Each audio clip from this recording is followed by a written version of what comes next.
Welcome to today's edition of Crypto Corner at InvestorIdeas.com. News on what's driving the cryptocurrency market.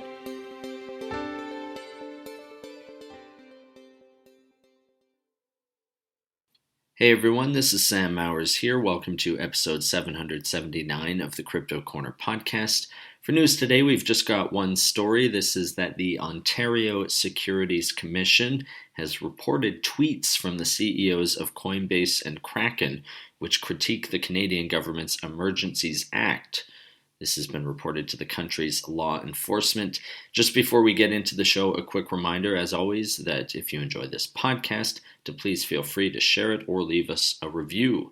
I also recommend checking out some of the other podcasts on InvestorIdeas.com. This includes the Cannabis Podcast, the Clean Tech and Climate Change Podcast, along with many others, all of which will bring you up to speed on the latest stock news and trends in their respective spaces. All right, so the Canadian publication, the Regina Leader Post, has reported that the Ontario Securities Commission, or OSC, has reported tweets from the CEOs of crypto exchange giants Coinbase, which trades on the Nasdaq as COIN, and Kraken, to Canadian law enforcement agencies. The tweets are aimed towards participants of Canada's truckers' protest. If you haven't heard, of course, this is a convoy of truck drivers with thousands of supporters in the country and around the world, which aims to end COVID-19 mandates through the occupation of the country's major cities, particularly the capital city of Ottawa. The tweets appeared to offer advice to those involved in the protests who may be subject to moves from the Canadian government to freeze their bank accounts and crypto addresses. These measures were enacted as part of the government's invocation of the Anti-Terrorist Emergencies Act. One tweet from Coinbase CEO Brian Armstrong responding to the news reads, quote, "Concerning to see stuff like this happening in any country, especially such an economically free place like Canada. Self-custodial wallets are important." End quote. Brian Armstrong then posts a link to coinbase.com/wallet.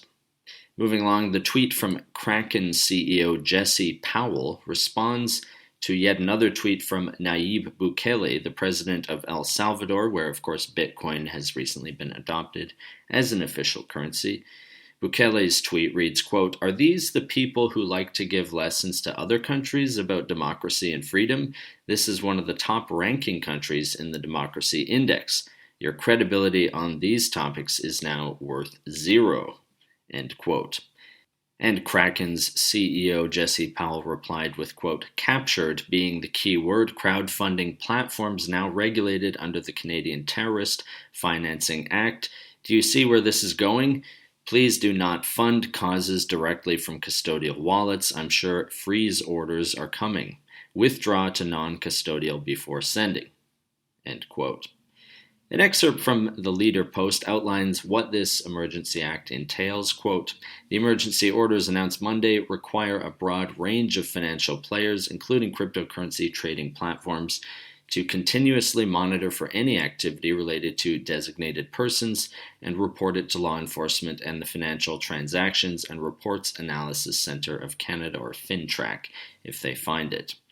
The definition of designated persons includes those who use, collect, provide, make available, or invite a person to provide property in support of the protesters." End quote. It perhaps goes without saying that that is quite a wide net to cast.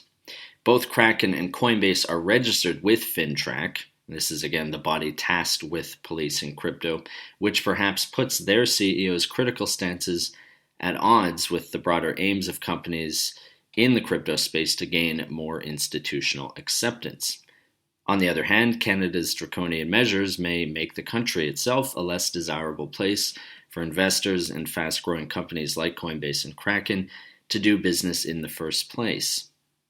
It bears mentioning that the Emergencies Act was ostensibly enacted, and for the first time in Canada's history, to remove blockades at key points in the country's southern border with the United States, which were interrupting trade. Though these blockades have now been removed, Canadian Prime Minister Justin Trudeau has announced the continuation of the act until further notice. That does it for today's Crypto Corner. If you would like to be a guest or sponsor for this podcast, contact InvestorIdeas.com. Investor Ideas reminds all listeners to read our disclaimers and disclosures on the InvestorIdeas.com website, and this podcast is not an endorsement to buy products, services, or securities. Investors are reminded all investment involves risk and possible loss in investment. To hear more InvestorIdeas.com podcasts, please visit InvestorIdeas.com/audio. And a reminder, you can also hear our podcasts on Apple Podcasts, Audible, Spotify, TuneIn, Stitcher, Spreaker.com, iHeartRadio, Google Podcasts, and most audio platforms available.